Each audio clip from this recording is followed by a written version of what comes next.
Welcome to GCSE Sociology, Social Stratification, Paper 2. Before you start, you may want to think about the equipment you need, the different types of stationery, paper. You may want to think about how you set out your notes, whether you want to do headings again, whether you want to do some kind of spider diagram with different perspectives and different views. You may want to try again folding a piece of paper into four headings: types of stratification, power and status, theoretical perspectives, and then for the last one, class, gender, ethnicity.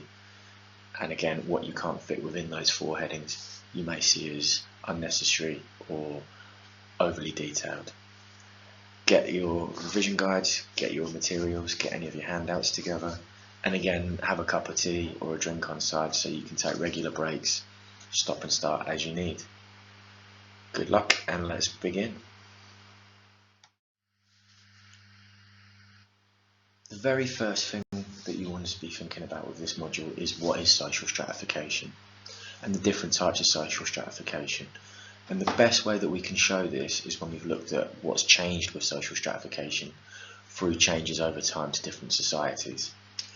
So if you compare the caste system in India and how it's very similar to the feudal system of medieval Europe, particularly medieval Britain, how the slave economy and the slave trade, as the countries developed at either side of the Atlantic and around Africa and the Caribbean, and what that did to society, particularly American society, as well as Britain through the ages. So the move from traditional three classes of lower, middle and upper to what's seen now as 7 different classes within British society. So you might want to talk about the difference between achieved status and ascribed status, whether someone has achieved it through meritocracy, through social mobility, whether they've gone up or down the social ladder, or whether it's been handed to them by birth through inheritance. You can see the royal family there in the top of the slide. They're obviously the most British and obvious example of ascribed status. The aristocracy is a word which you will need to know. These are a particular class just below the royal family. This is anyone who has a title such as Duke, Duchess, Lord and Lady, usually an inherited title or one they may have bought. Again, this is a type of ascribed status and dates back to a time long before modern Britain. It goes all the way back, you could argue, to the feudal system, if not beyond. Caste, particularly, is something in the Hindu society from India, but caste generally refers to a fixed or a closed society where you can't move up or down the social hierarchy very easily. Certainly not in terms of class, but perhaps in terms of power or status. Class is a complicated term, and often it's referred to someone's money, someone's wealth, the job they do, and implicitly with that, the value they have to society. An elite is anyone at the top of society with any social structure. So you may see the slave masters, the bourgeoisie, the Brahmin, the royal family, the king, anyone at that top of the pyramid, if you like, whatever it may look like, could be classed as an elite. In the modern sense, it's someone who earns over £85,000 a year, roughly. Generally is seen as the top 6% within Britain. Feudalism, or the estates, is the old medieval system in Europe, where you had the king, you had his barons, you had his knights, then you had the peasants and indentured servants below. Slavery, I think, is a fairly easy term. One we all know. It's where people are owned by other people for the purpose of work, for economic production, rather than paid in any way, shape or form. When you talk about this in your exam, always refer to more than just one label, one role. If you can, try and bring out comparisons, try and bring out everyday examples from past and present. This will show the examiner that you know exactly what you're talking about. Social stratification and functionalism. Quite an interesting and quite an easy way to start. So obviously we often talk about functionalists agreeing with or being in favour of society in the present form due to the ideas around value consensus. So functionalists will see social stratification as a universal necessity. Everyone and every society needs it. That's all it means. So these are the ideas of Davis and Moore. Davis and Moore obviously being functionalists, which talked about class status and power. They say that those with ambition will be encouraged to compete for the most and with the most talented and achieve success. So clear meritocracy there, clear ideas of social mobility only going upwards. You may want to question how true that is. That would be a criticism of Davis and Moore. Davis and Moore don't really condemn social inequality as well. They see unequal rewards and prestige as a result of hard work, and some would say they make no judgment on that. They simply acknowledge that some people need to be higher up the social hierarchy than others. You may want to talk about inequalities with gender, with race, ethnicity, with class, power, status in those terms, and talk about whether Davis and Moore are far too removed and detached from reality. But their views do have a really good and clear way of showing how society is allowed to be structured through value consensus, through people willing that, and that's something that we come back to when we look at all the other sociologists. When you're in the exam, a lot of the questions, particularly the essays, when they ask for positives and when they ask for people who praise social stratification, you may want to look at Davis and Moore, or at least functionalism in general terms, coming back to Durkheim, Merton, Parsons, when we've looked at family, when we've looked at education, we've looked at crime and deviance. All of those ideas from different functionalists can come back again. Socioeconomic class. Often when we say the word class, we actually mean socioeconomic class. We tend to think of it in terms of what jobs do people do, how much money do they earn, and therefore how high up in society are they. The old-fashioned idea of upper, middle and working class we saw in the comedy sketch, the picture of which is below, and you may see this as an out-of-date idea now, you may see this as still very relevant, it's hotly disputed. The idea of an upper class being at the very top, being the most professional, earning the most money, doing the highest status jobs, feeding into the ideas of aristocracy, the royal family, those type of institutions, the law, people who work in very well paid and very prestigious jobs you may see as the upper class. The middle class being, well, obviously in the middle, perhaps entrepreneurs, people who own their own homes, people who own their own businesses, earn their own money. And then the working class, manual work, low paid work. And the relationship between those three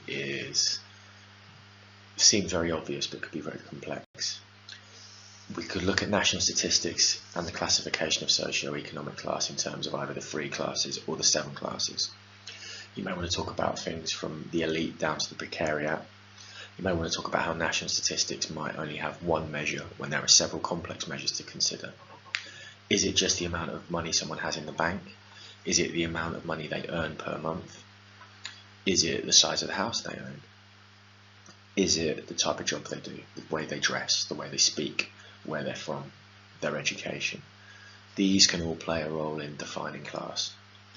Merton is another functionalist, and building on Davis and Moore previously, his ideas of social theory and social structure we've looked at throughout the course. So using Merton is a safe bet to go to with functionalism, with any view really on any part of the exam here. He talks about society being unbalanced because more importance is given to success than how we get success, and that may come back to his ideas of anime. And when he's looking at American society and the American dream, that may come back to his ideas of family and what families are expected to do and be in society, whether it's the nuclear family with the breadwinner and the housewife and the 2 kids and the perfect house, etc. Or it may be in terms of education and whether we really have meritocracy. So you can see words like conformity, fitting in, subscribing to society's ideas, rebellion, innovation, retreatism, ritualism. They're all the ways in which we come back to this idea of anime. Are people happy and content, or are they not?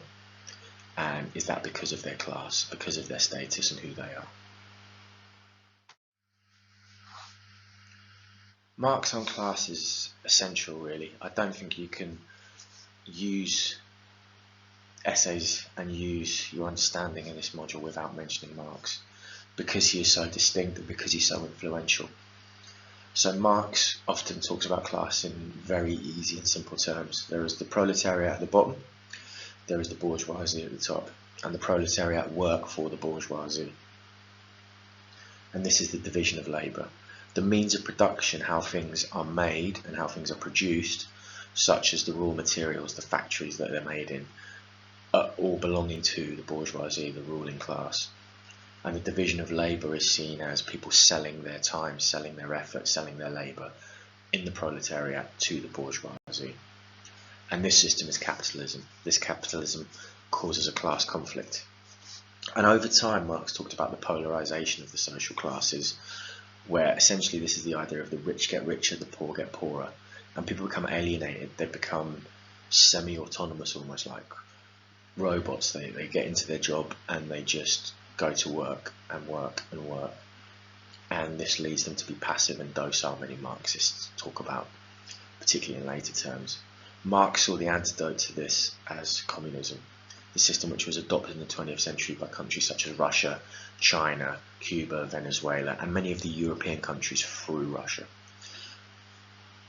Communism obviously led to brutal oppression, and this is something that functionalists highlighted all over their writings. When we go back to crime particularly, we talk about the idea of too much oppression and not enough crime being allowed, and you can see that in the communist states, any totalitarian state. But Marx obviously was writing at a time of the Industrial Revolution. He was writing at a time when factories were the norm, and when people were moving across countries, in fact, across Europe, to work in these factories in pretty miserable conditions. So one thing you may want to consider when people criticise Marx, is it possible he could have seen the future? Is it possible that he can't be blamed for how people interpreted his work much later, such as Lenin, such as Stalin, such as Mao Zedong, who are all on the board, all on the slide here?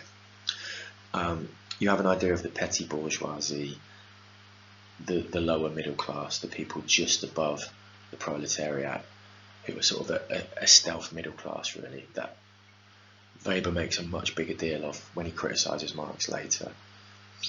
So Marx talks about how the privileged few exploit the many, how political power comes from economic power. The ruling class, essentially, they rule because they own the factories, they own the means of production, the way to make money, and this holds down the majority of the population. So Marx is obviously conflict theory, obviously all about class throughout every writing, and you can contrast them with functionalists and with feminists to make a really well-rounded essay, so I advise you to do so. Weber on class. We come back to Weber. We haven't really looked at Weber since the start of the GCSE, and Weber came along after Marx.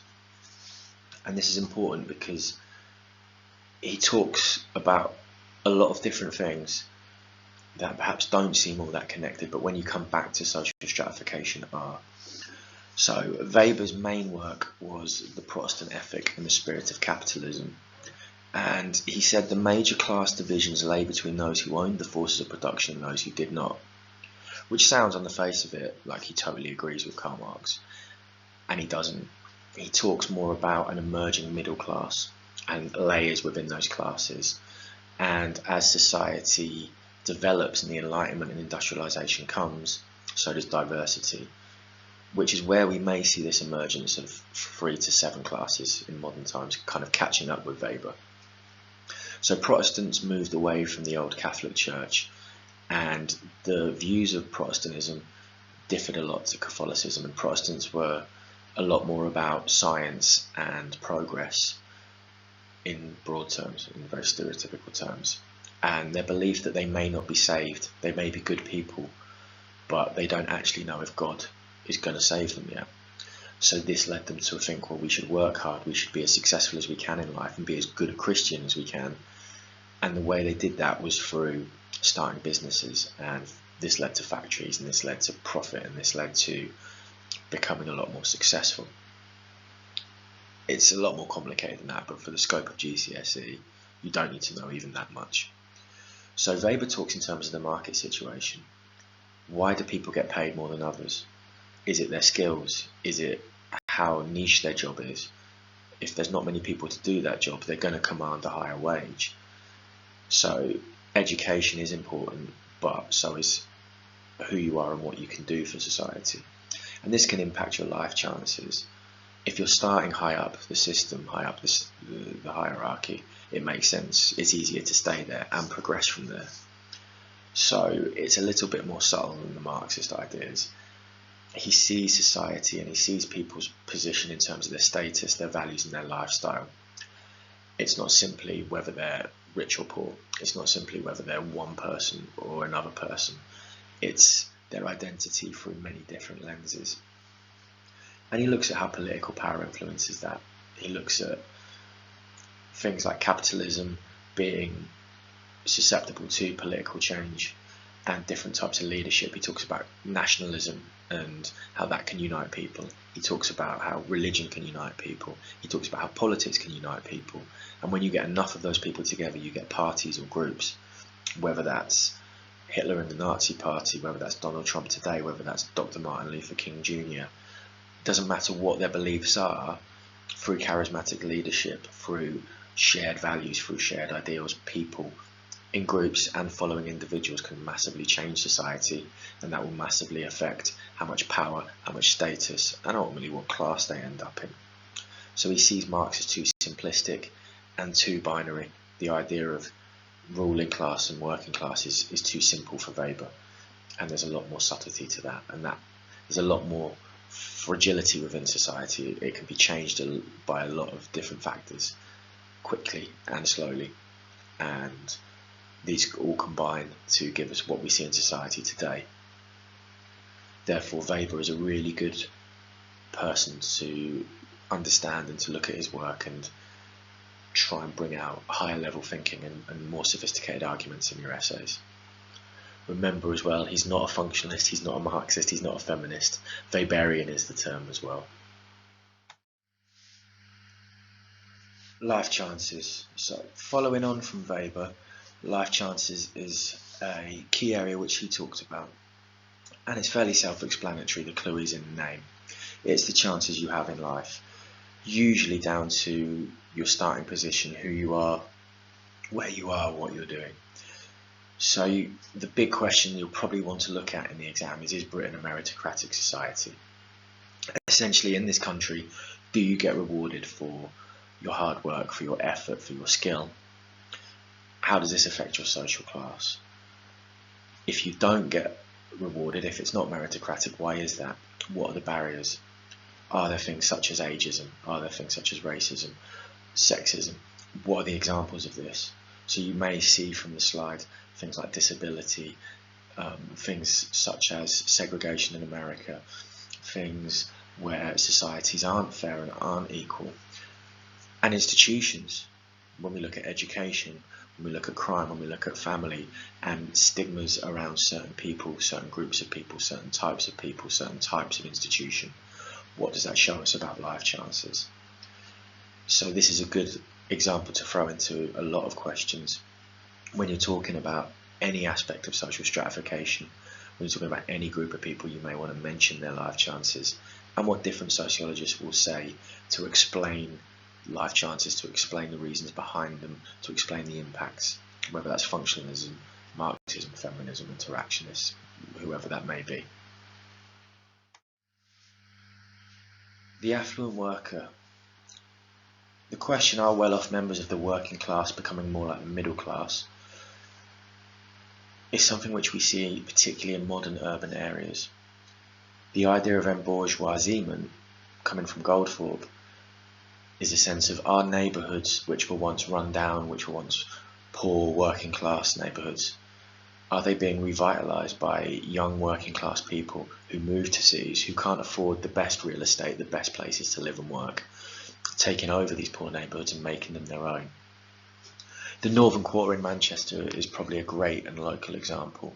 You can see it pictured there, the different types of shops, bars, cafes, different services they offer, catered specifically for this market of young, up-and-coming, sometimes single, usually without children, usually very wealthy and lots of disposable income at hand workers.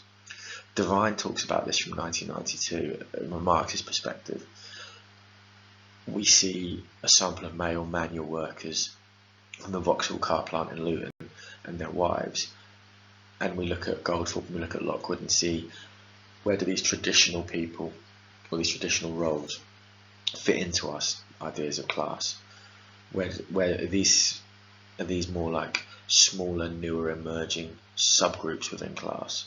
And are they working class or they middle class? What does that do for society when new groups emerge with new values, new ways of living, new lifestyles, new demands?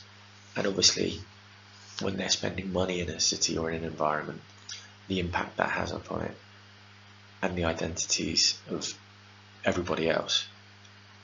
How do we see that? How are they viewed? This is quite a controversial topic to some people. And the idea of privatism. What can we see going on within the family units, if you like? What can we see going on in terms of labels attached to different people as they move through life and become a different generation?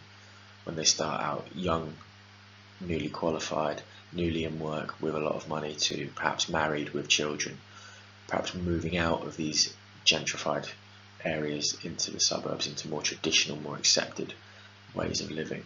What does that show us? So you may want to think about this in terms of life cycle, in terms of intergenerational affluence and ideas, the transition of norms and values, as well as more grounded and simple ideas such as taking over areas and property, regenerating areas, and putting new demands and new strains on an area. Social mobility. This literally means the movement within social status and social class. Remember, social mobility can go up as well as down, as the cartoon rightfully points out. Most people, particularly functionalists, tend to talk of social mobility in an upward curve, it being very linear. You start off at the bottom of society and work your way up. You start off in the lowest rung of a company and work your way up. This could be seen as vertical mobility, if you like. You may want to question if that's always true. You may want to question if that applies to everyone, and whether there are massive external factors which can affect this. If you look at history, such as recessions, the Wall Street crash, what does that do to a society and levelling it out? Intragenerational and intergenerational mobility are slightly different. Intragenerational means within a generation. So you move up as life goes on. As you get older, you become wealthier, you become more qualified, you get a better job. Intergenerational, you get a better job, a higher status than your parents. So this is something which is very stereotyped in, say, Asian culture, for example, but also can be seen everywhere. I myself would be seen as very middle class, degree educated, but I'm the first in my family. My parents were very working class. So it's moving on from your grandparents, from your parents perhaps, and how class can be inherited and passed down, particularly if you're a Marxist, may be questioned by this notion of social mobility. And the government and different charities like to measure social mobility. So you have things like the Social Mobility Commission, the Child Poverty Commission, measuring the impacts on each generation, measuring the impacts on each area, on each class, and showing where money is going within the system, within the economy, and who to. So social mobility is not meritocracy. Meritocracy can be seen and measured through social mobility. For example, if a society is truly meritocratic, it may have high rates of social mobility. Lots of people getting educated, lots of people getting well-paid jobs, lots of people bettering their lives, their children's lives, etc., etc. When you're talking about this, obviously talk about the difference between functionalism, difference between Marxism in terms of class, and a lack of social mobility if you're a Marxist, as well as social mobility being more prevalent for males if you're a feminist, and the idea of the glass ceiling and traditional female roles repressing social mobility and discouraging women from seeking social mobility. Poverty. It's easy to talk of poverty in terms of simply having no money, or having far less money than other people. Remember though, money and poverty also links to resources, so it's a much more subtle picture than just saying someone who has no money or little money. Absolute poverty essentially refers to that. You're absolutely poor, you're absolutely without money, without resources. And this can be down to life chances. This has a huge impact on your class, on your social mobility, and the other issues we've discussed so far. You may want to think about it in terms of relative poverty though. Compared to everyone else in your society, compared to everyone else in your neighbourhood, in your area, maybe within your social class, how worse off or how much better off are you than them? So the government will draw up a poverty line, which is 60% of the median income. So all the money that people would earn at the 60% mark, that's considered the poverty line. As the graphic shows, about 14 million people live in households below the poverty line. That's a lot of people in Britain, a lot of people. So 70 million population, roughly 14 million are living in relative poverty. This can be seen in terms of what's known as the poverty trap. Once you have low income, once you have low resources, it's very hard to become upwardly mobile again, to get back up the ladder, because you can't afford the things you need to do so. So think about it in terms of what we studied previously with family, education and crime. Poverty can have a huge effect on people's lives, and also it can have a huge effect on the lives of the rich through taxation, through paying for welfare or not, and what different governments and what different policies do affects the rich and the poor differently and in different amounts. So when you're talking about poverty, obviously think about functionist views and how much they justify or how much they dismiss poverty. Think about Marxism and how focused they are on class and the links to poverty through the proletariat and bourgeoisie's relationship. Feminism, you may want to think back to crime, particularly the ideas around the class and gender deal, the ideas of Carlin and Hyden zone and reliance on the breadwinner, and what loss of jobs can do to a family and household and how it can affect women particularly. So poverty is something which should seem like common sense, but there are layers to it that you may want to bring out in different essays. And you must remember how sociologists and how governments measure poverty is very controversial and may not actually represent a true picture. So make sure you understand the difference between absolute poverty and relative poverty and what that can mean for individuals and the groups within a society. Relative deprivation. On the back of poverty, you may want to use keywords like deprivation. Poverty may really be seen as measuring money and income. Deprivation is to be deprived, to be without. So it may not just be money, it may be food, clothes, shelter, any resource which people need or enjoy. And this is the focus of Townsend, a Marxist writing in 1979 when you're looking at poverty in the United Kingdom. So Townsend said, well, there are many different opinions on poverty and three ways really we can define poverty. The state standard, so what the government says poverty is. The relative income standard, so how much money do you earn relative to everybody else's income. And the relative deprivation standard, which looks at more than just money.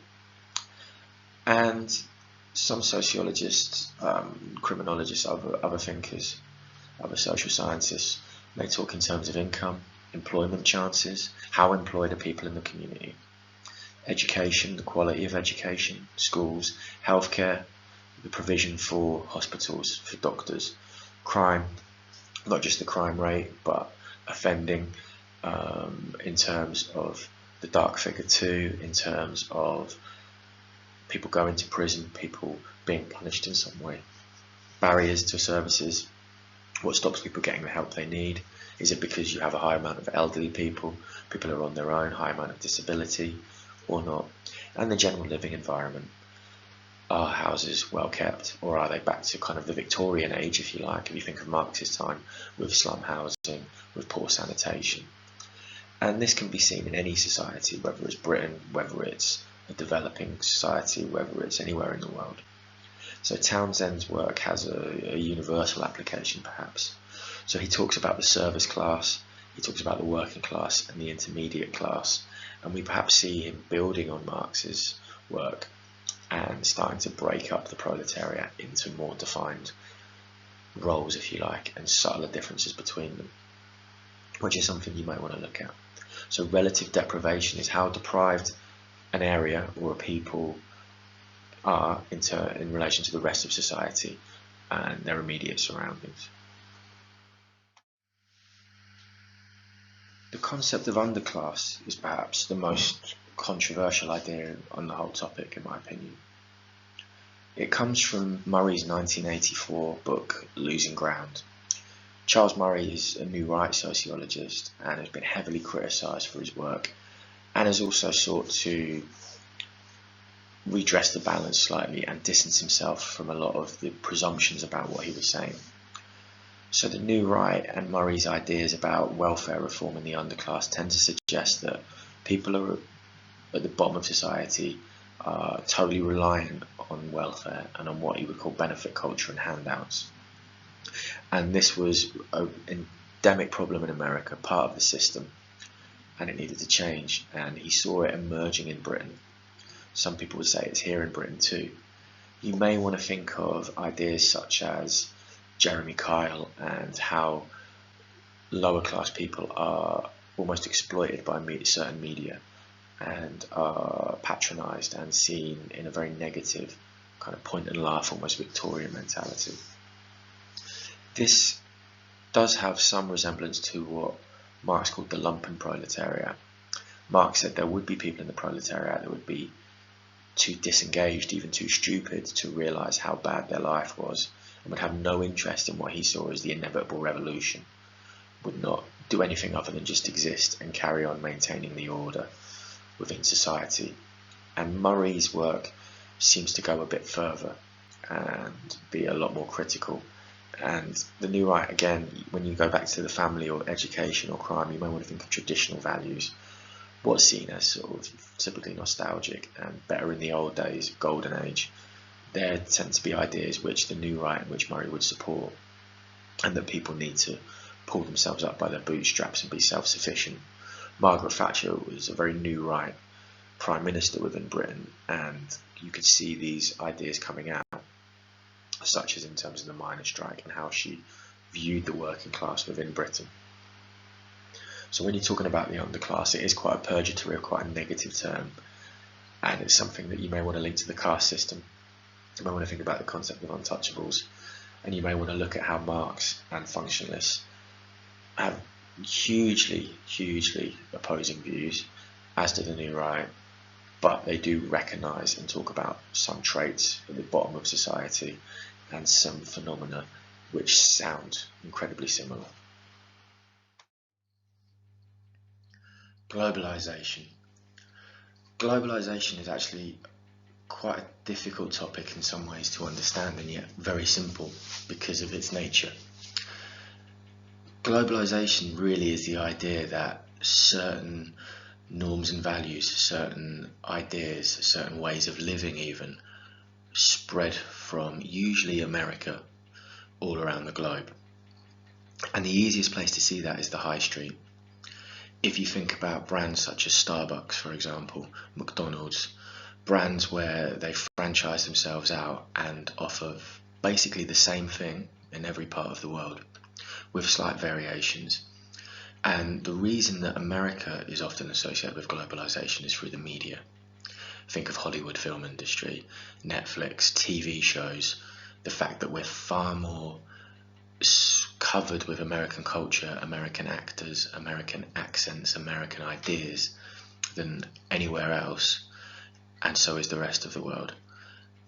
And because of that, it has a huge influence on our values, on our norms, on what we see and how we think about the world. Linked to that is also political movements in the 80s. If you think of Murray and the New Right, at the time you had leaders such as Thatcher and Reagan in Britain and America. Thatcher, you'll obviously know from the miners' crisis that we looked at in the miners' strike, and Reagan from ruling America at that time. There was a special relationship, as it was known, and they were very conservative leaders who agreed in a lot of ideas with the New Right, such as self-determinism, being self-sufficient, not relying on welfare, national pride, national identity, and that comes from neoliberalism too. These things have their critics, particularly if you're a Marxist or a socialist or anyone on the left-hand side of the political spectrum. So the idea of a nation state seems almost to run against the idea of huge German car brands, American media, Asian technology such as Japanese and Korean phones, TVs, computers, that kind of thing. And globalization, therefore, is criticised because of the concern that we're all becoming the same, we're all becoming homogenous, we're all listening to the same music, watching the same films, doing the same things, and there's no real identity anymore. And one of the big issues with globalization is business. So if you think of the sole trader or the small business person running their own business, how do they compete with huge chains, with huge resources, who can cut prices? If you think of Amazon and the controversy about them and their taxes, Apple, those kind of companies, that's a good way to think of globalization and the impact that has on the workers too, which is why Marxists are very against it. If you think about the reputation that a lot of the jobs involved is, say, working at McDonald's or working in the Amazon warehouse, they're low pay, low skill, low status jobs, and they're often stigmatized, and the exploitation that goes with that is one of the reasons that critics are very vocal against globalization. Whereas the right wing, if you like, the conservative members of society, they really like globalization because it makes them a lot of money. If they own the means of production, to use the Marxist term, they're going to make a lot of money, and they're going to think globalization is really good for them. The other element that we haven't covered is low tax rates. So the idea that people aren't taxed very much, they don't need welfare, they look after themselves, is only going to benefit the rich. It's not going to benefit those that are deprived or need welfare more. So you may want to link that to education, to families. Think of the cereal packet family here as well when you're thinking of families, and use this in your essays to argue for or against globalization, to think about the fact that sociologists are so opposed on it too. The welfare state. The welfare state in Britain really came into its own in the post-war period. The Labour government that founded the NHS, they are really credited as driving the welfare state in Great Britain. And it's an area which has come under much scrutiny. If you look immediately at the New Right perspective and their dislike of the welfare state, and that's stemming from their observations in America and their ideas about an underclass who rely on handouts, you may understand why they feel this way. And if you look at our media and our headlines, when they talk about the welfare state, they talk very much in New Right terms. Their agenda setting, their labelling, their stereotyping is very much in line with the New Right idea of an underclass scrounging off the rest of us, using taxpayers' money. But there's a lot to welfare. The school you go to, the school anyone goes to that's state funded, uses welfare of some sort, providing the money providing for you to have an education, you could argue, is part of the welfare state. But really most people mean hospitals, doctors, the NHS, as well as benefits of some sort. So if you're out of work, if you need to use the job centre, if you have what's known as universal credit now as a means of income, you are using the welfare state. And a lot of people think of it in terms of long-term unemployment, but I've used short-term unemployment and use short-term benefits from being on the dole, as it's known, when I was out of work and between jobs. It's something that's far more complex than that. If any of you have disabled family members or relatives or neighbours, they may well get benefits because of their disability, meaning they can't work. This also comes under the welfare state. Feminists would see the welfare state as something which may discriminate against women in terms of child benefit and the pressures to stay at home and look after children rather than getting out to work. You may see Marxists see it as the stigma and labelling as punishment because the working class are exploited and because competition is so high and the bourgeoisie aren't providing enough jobs and there isn't enough competition, if you like, to make employment sustainable. It's difficult really to say it's one thing or the other in essays because you're either going to be talking about long-term users and people who have multiple reasons to use welfare, whether that's using the hospitals, whether they're a pensioner, whether they're unemployed, or you're going to talk about very short-term users of welfare and claimants of welfare. And essentially, really what you want to be thinking about is the new right are very negative towards welfare. They're very much against it.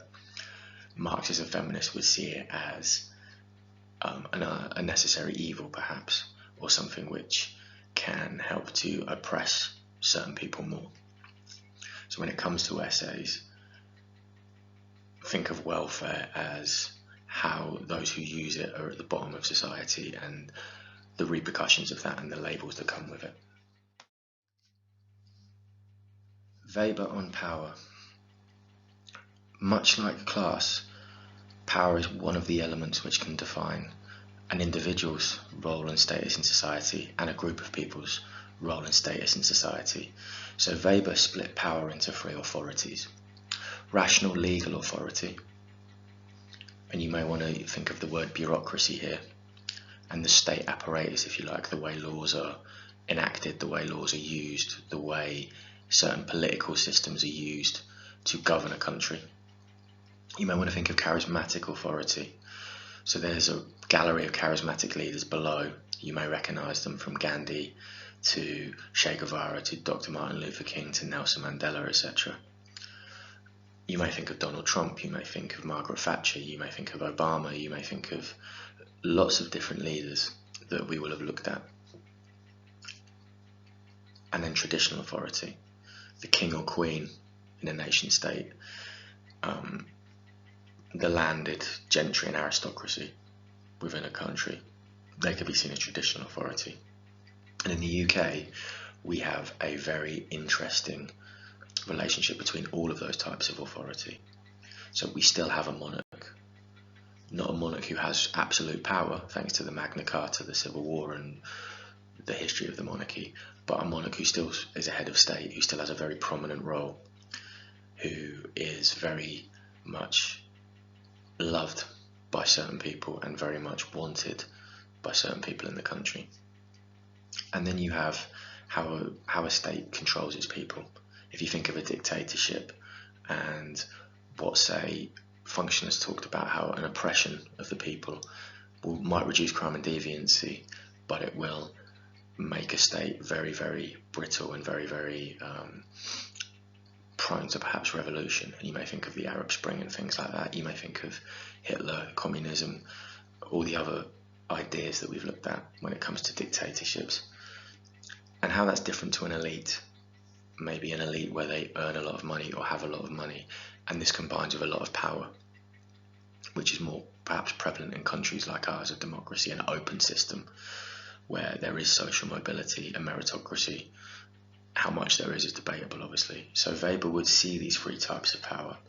He would see bureaucracy, the power of office workers, if you like, civil servants, who are the machines, or even the cogs within the machine of government, and they power the government, they allow the government to function because they do all of this administration, all of this office work. You would see the traditional authority, the respect, the deference for kings and queens, and you would see charismatic authority, the rise of certain leaders, certain movements, certain agents of change within a society, and talk about how these can affect and mould what happens in a country's history and the path that it takes. Critics of this would obviously be Marx. The two-class system of Marxism runs contrary to this. And perhaps feminism. Feminism would perhaps see this as just more examples of patriarchy. Obviously the Queen may counter that in some respects, but Weber is very unique in how he sees the world and very unique in how he sees power. So it's good to be aware of that. Political power. So political power is the power of the politicians. It's fairly self-evident. You may want to look at Britain and think about the fact of our nation state. England, Scotland, Wales, Northern Ireland make up Great Britain. Those countries, not England, have some form of devolution where they can control their own powers, but ultimately they're all centred around Parliament, they're all centred around Westminster in London. Our type of democracy, we vote for a party. It's first past the post, as it's known, so the party with the most votes wins.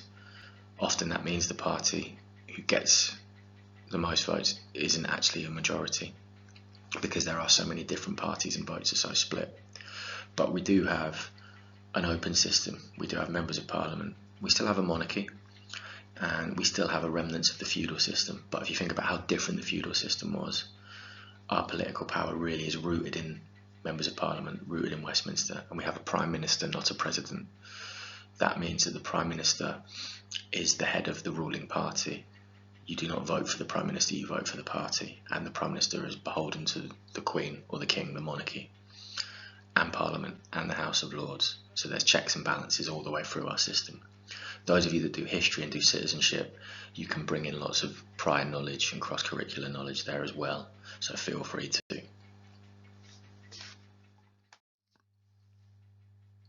The second element of political power you want to talk about in your exams might be something that Weber looked at: political parties, voting behaviour, elections. These can all be used in relation to research methods too.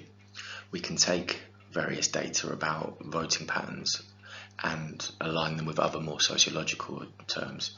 You can see the idea about class and how people will vote. Traditionally, political parties in Britain were aligned to class. The Labour Party was started by a man from my hometown, actually, believe it or not. And the Labour Party, the clues in the name, was the Workers' Party. The Conservatives tend to be what the Marxists would call a bourgeoisie party for the middle and upper classes. And the Liberal Democrats would tend to be a centralist party, if you like, neither working class nor bourgeoisie in its taste or upper middle class in its taste, but somewhere between the two. UKIP would be considered not a far right party, but a right wing party, excuse my terminology, a nationalist party. And this would all be something that Weber would be very interested in, Marx would be very interested in. So you may want to look at both of those sociologists, as well as functionalists, when talking about this. So a political party has a certain set of aims, a certain set of principles. In the case of the UK Independence Party, it's the UK leaving the European Union. The Green Party is about the environment. The Labour Party, working class, working people's rights, etc., etc. The Scottish Nationalist Party, Plaid Cymru, they're national parties for Wales, for Scotland, etc., etc. And they are voted in every time there's a general election. And the British Constitution, the British way of voting, means that, as said previously, we vote for a party, not an individual, and you vote at a local level, and whoever wins in that local level will get a seat in Parliament, and the seats in Parliament are then filled up, and the party with the most seats rules. Generally speaking, this means that one party rules for a term. In recent years, we have had coalitions where a second party has been invited in to prop up the main party, and this shows perhaps that there's a change in voting patterns, there's a change in voters' tastes. You can also look at things in terms of gender and in terms of family and education. People will vote for parties which suit them. So if a party promises something which appeals to a certain age group, that age group is more likely to vote for them. If it appeals to a certain gender or a certain group of people, they're more likely to vote for that party. You may want to think about behaviour in terms of the 20th century, where wives would often vote for who the husband told them to vote for, and how feminists would see that erosion of patriarchy and argue about that today. Similarly, younger voters may vote for who their parents voted for, and you may want to see this as in terms of socialisation and norms and values as well as class. So there are subtler, more nuanced arguments you can make when talking about political power, because it's us, the people, that give our politicians political power. If you compare that to authoritarian countries or authoritarian regimes from Nazi Germany, from communism, from, say, North Korea or the Kingdom of Saudi Arabia today, China, Russia, etc., you will be able to make some really, really good links to voting patterns, to power, and a lot of the sociology that we've studied. So feel free to do that in your essay, and feel free to bring in knowledge from citizenship, knowledge from history, knowledge from any other subject where you may feel it's relevant. Power relationships. Power relationships are, as the name suggests, the relationships of power between individuals, between groups. And how you see class and how you see status may well massively influence how you see power relationships. Obviously, Karl Marx saw two groups of people. So there was one power relationship, the ruling class, the proletariat, being ruled by them. That was one relationship of power. Weber obviously saw a much more subtle and more defined variation between power relationships and status. You may want to think about the comedy sketch of the upper, middle, lower class that we looked at, and how money can massively affect how much power you have and the relationship you have with other people. And the status that brings education, private education versus public. You may want to think of the rich house, poor house type documentaries that you've seen. And what does this show about how we see people? And when we look at elite groups and power, remember that if you subscribe to the modern 7-class system, the elites are 6% of the population, yet they earn the most money, they have the most resources, they have the most means if you want. Therefore, do they have the most power? If they employ people, if they can influence government, if they can influence policy, if they can influence the media, they have much more power, much more voice within a society. And then you have interest groups, so things like migration and nationalism and peaceful protests, stop the war.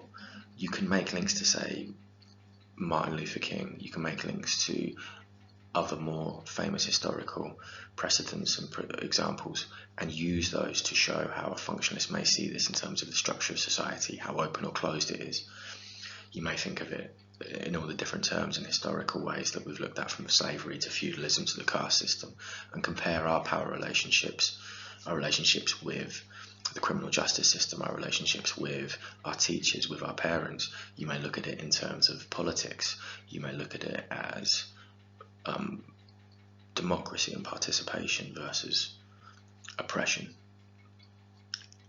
And obviously, if you're looking at it in terms of social class, issues like immigration cover that, ethnicity cover that, gender cover that, and then you bring in notions from feminism and power relationships within the home, traditional patriarchy within the nuclear family, single parents, the stigma and labelling that is negative towards women.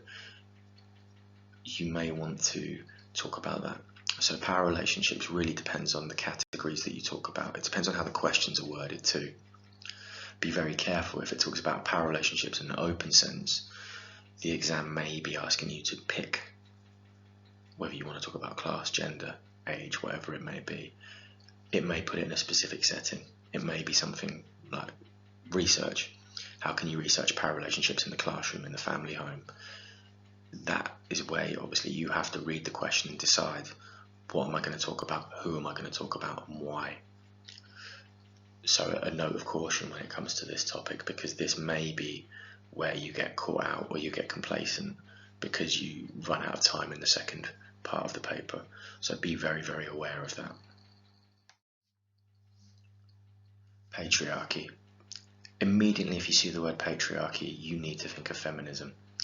We've looked at Delphi and Leonard, we've looked at Carlin and Heidenstein, we've looked at many different feminists as well as Wolby, and all of these throughout the different modules have some element of criticising patriarchy or using patriarchy to highlight the plight of women within society and the sexism and the labelling and the oppression of women to some respect.